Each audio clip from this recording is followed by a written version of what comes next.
Welcome to Back to the City, viewers, and also FIJI-13. All three members of FIJI-13 are with me in the duplex for today's episode of Back to the City, and we're going to be listening to and talking about the new EP, which comes out later this month. Although not for us, we tracked this a bit in advance. Who are you going to be joined with? We will be joined by... joined by, yes. Yeah, we're joined by... And...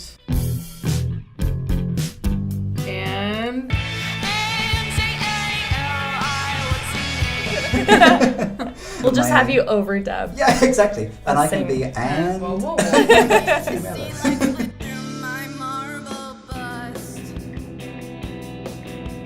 You've been in Europe in the meantime. You're about to go to Paris. Yes. So are you excited? It's very exciting. It was wonderful. It was so good.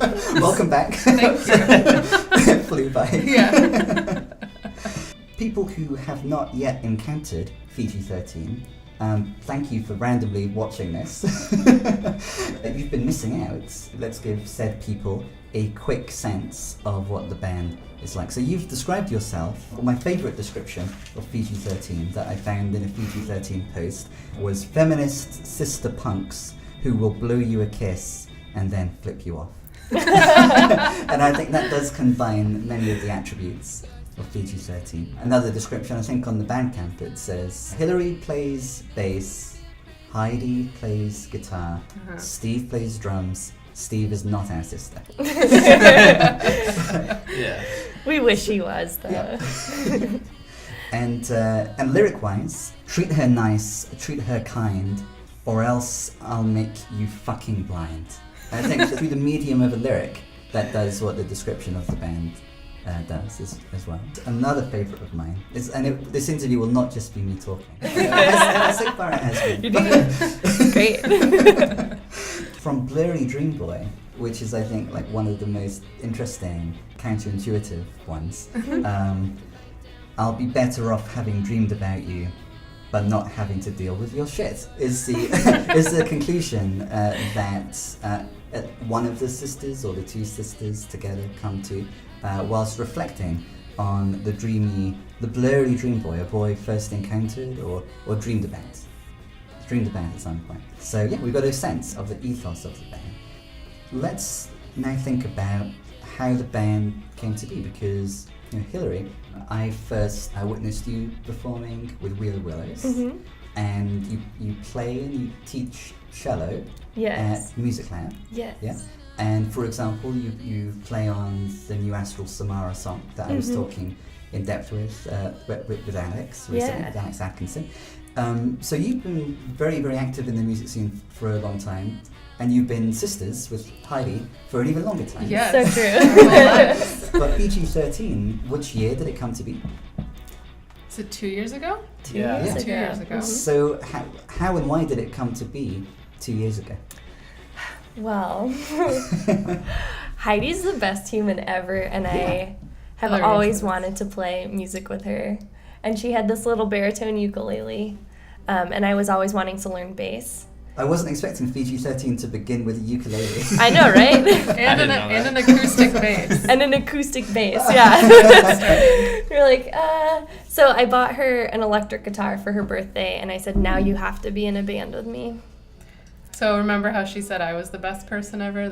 She bought me an electric guitar for my birthday. and made it be the case that you were in a band. Exactly. It's really because of Hillary's love and forcing of us to be a band. That How happened. sisterhood works. Yeah, that's how that works. No, but Heidi's an incredible songwriter and just slays at the guitar, and I'm so in awe of her. Yeah. And then Steve over Exactly. here. How does Steve come in the story? Well, I had known Hillary for a little while, and then I moved up to Minneapolis. Where were you? I was in Milwaukee at the time. And then we ended up living together, and she was like, do you want to play in my punk band? I was like, yeah, sure. And you played drums?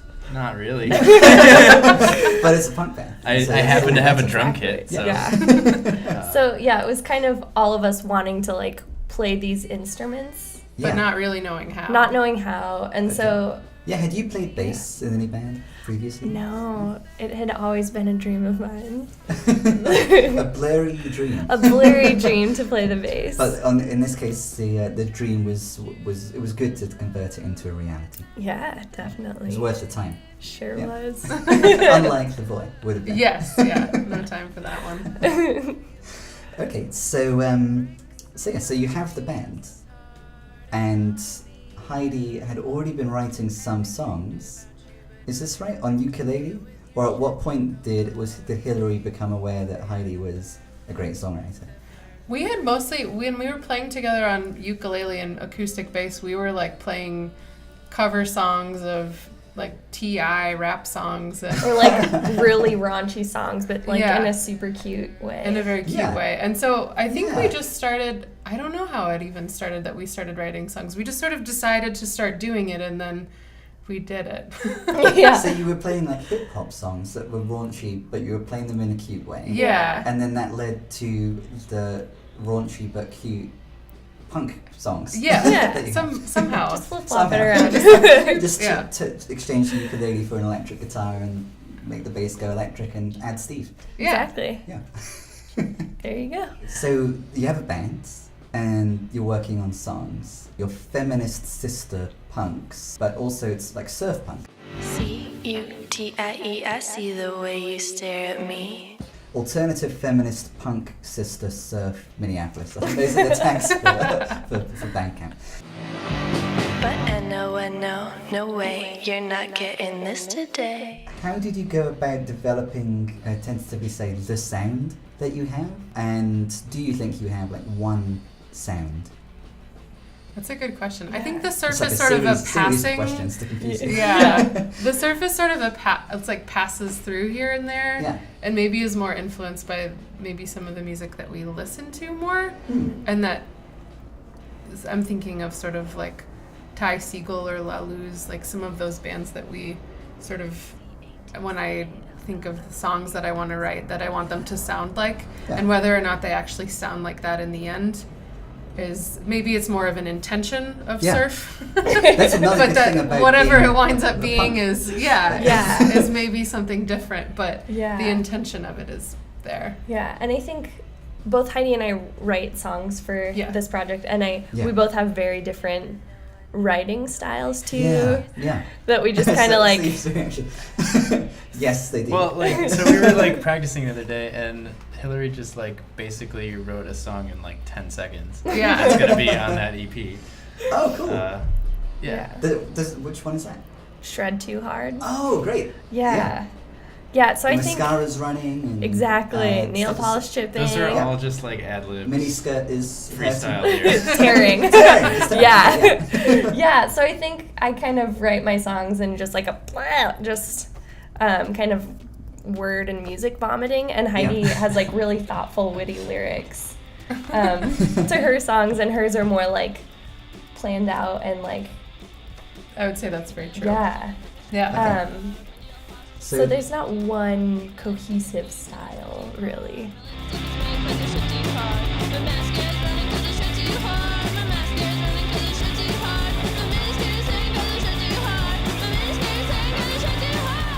I have no idea who writes which songs Yeah. until now. I have an inkling. Ah. So, "Mansplain It to Me, Baby" is a Heidi song. Yes. Yeah.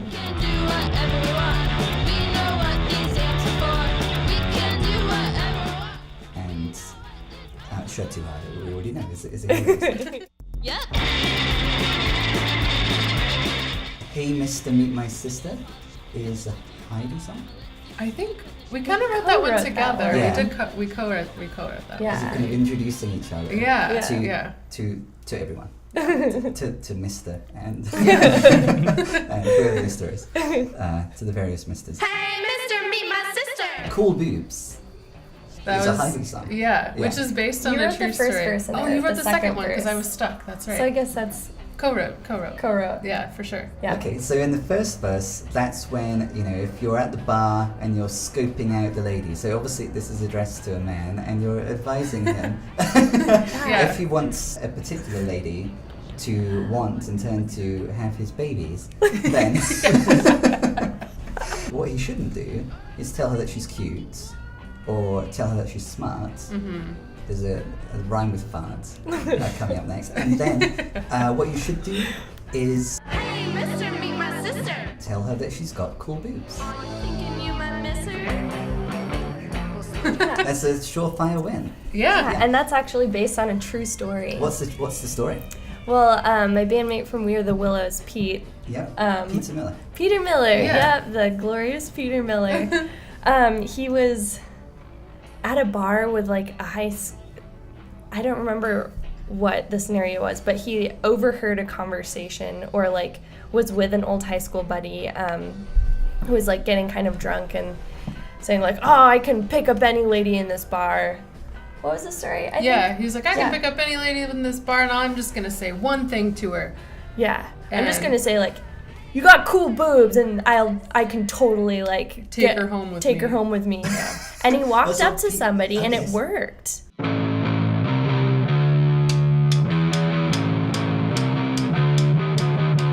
This wasn't Peter. Right. Peter No. didn't do this.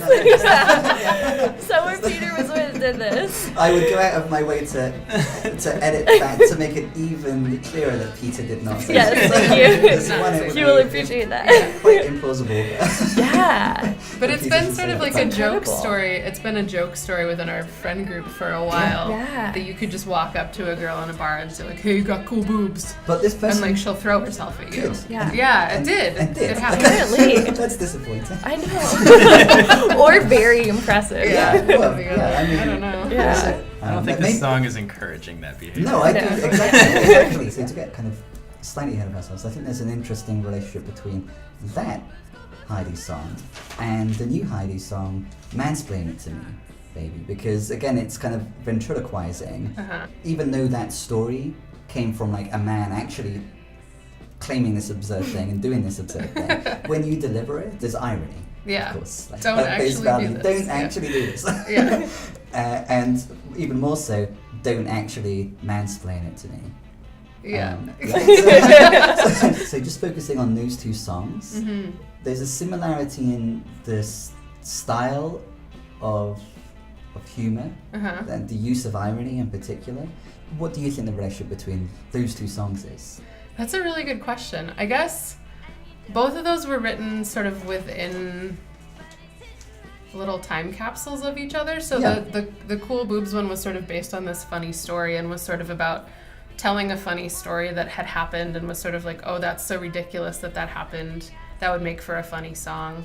Yeah. With also a bit of a moral undertone to it. Yes. Like, hey, probably don't do that, but it's kind of ridiculous that that happened. Yeah, exactly. Whereas Mansplain It to Me, Baby has that sort of same, it's ridiculous that it ever happens piece, moral undertone to it, but it happens all the time to, Exactly, yeah. to women everywhere.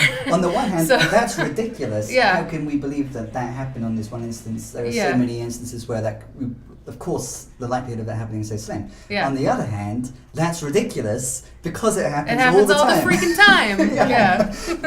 Like the beginning of this interview where I explained FIJI-13. We need that. You are- We need that. Yeah. yeah. I don't know how to play guitar or how to order whiskey from the bar. If there was a serious moral before, Uh-huh. like, it's more serious and it means business Yes. more now. And it's like, it's funny, yes, but It's like funny because it's true, but it's sad, but it's true. Yeah, but it's exactly. funny. Like, Yeah. yeah. and there's a video for this song. Mm-hmm. Yes. And it's depicting women and or non-gender binary individuals wearing lipstick and smashing things. Yes. Okay, that was from the event description when you invited people to come. Yes. Yes. And they could bring their own things to smash, or there would be things to smash which would represent patriarchy. Yes. Yeah. What are some of the things that we might expect to be smashed that were smashed? What were some of the less expected things that were smashed? Hillary goes to town on a toy Hummer Oh, car, which is pretty great. Two people, Very actually. Emily satisfying. Castrol of Sister Species joins in, Ah. and the two of them together destroy this destroy the Hummer. this obscenely Yeah. large toy Hummer. Yeah. Yeah. There's one of those wedding cake toppers of like a happy hetero think the couple. groom- Yeah, the bride and the bride and groom. Yeah.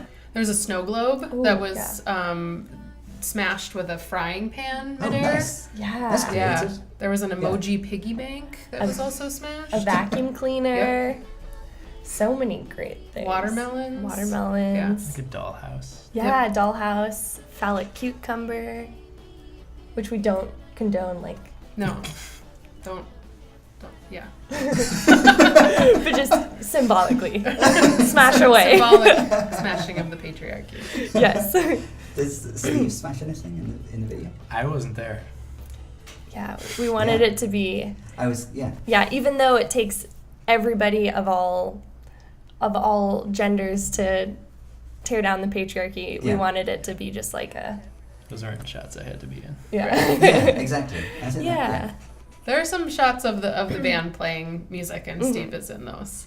Yeah. Yeah. Centrally. There's a moment in the Smashing video where I drums. get to do a little bit of mansplaining with the guitar. Yeah.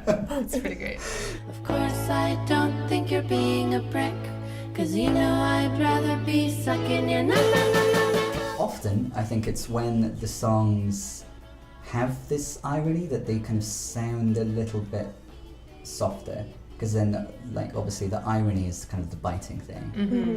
Shred Too Hard is kind of triumphantly kind of just glorying and look at me, not only do I know how to play guitar, but this is the way in which I know how to play guitar. Like, I don't just know how to play guitar, I know how to play guitar. Yeah, Um, but also kind of making fun of ourselves because we still don't really know how to play our No, instruments. Like the shredding solo, and it's just like. But not knowing how to play guitar is part of knowing how to play guitar in the punk band. Yes. Yes. You know how to Exactly. play FIJI-13 guitar. Yeah.